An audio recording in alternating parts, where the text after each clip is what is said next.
আজ বানাচ্ছি মোরলা মাছের আলু দিয়ে ঝাল। তার জন্য প্রথমে মোরলা মাছকে ভালো করে কেটে ধুয়ে কিছুক্ষণ নুন মাখিয়ে রেখেছিলাম। জলটা ঝরে যেতে পরিমাণ মতো হলুদ গুঁড়ো মাখিয়ে কড়াইতে তেল দিয়ে ভালো করে মোরলা মাছগুলো উল্টে পাল্টে লাল লাল করে ভেজে নিচ্ছি।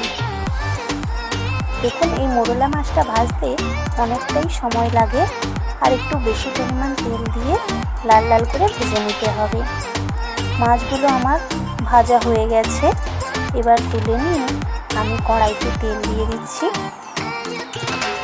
দেখুন, পরিমাণ মতো কড়াইতে তেল দিয়ে দিচ্ছি 5 ফোড়ন আর একটা তেজপাতা,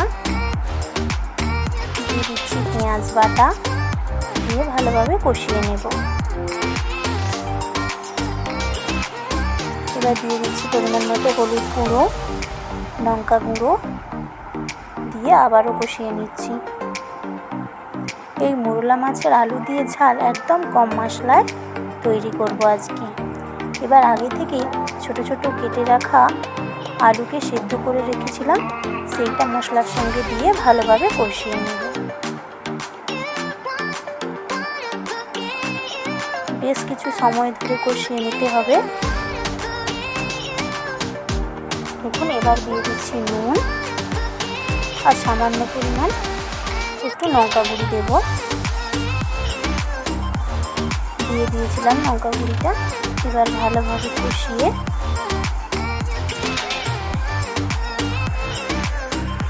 পরিমাণ মতো জল দিয়ে দিচ্ছি।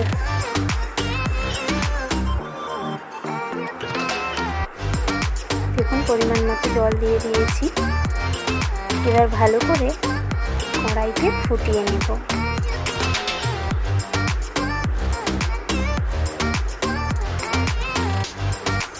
দেখুন, খুব সুন্দরভাবে আমার ফুটে গেছে। এবার ভেজে রাখা মোরলা মাছগুলো আমি এবার দিয়ে দিচ্ছি, দিয়ে ভালো করে আবারও একটু ফুটিয়ে নেব। একবার এই মোরলা মাছের ঝাল আলু দিয়ে বানিয়ে খেয়ে দেখবেন, খুবই ভালো লাগে। আলু না দিতে চাইলে আপনারা শুধু মোরলা মাছের গায়ে গায়ে ঝাল করতে পারেন। গরম মশলা দিয়ে নামিয়ে নিচ্ছি। রেসিপিটা ভালো লাগলে কমেন্ট বক্সে অবশ্যই জানাবেন আর চ্যানেলটা সাবস্ক্রাইব করে দেবেন।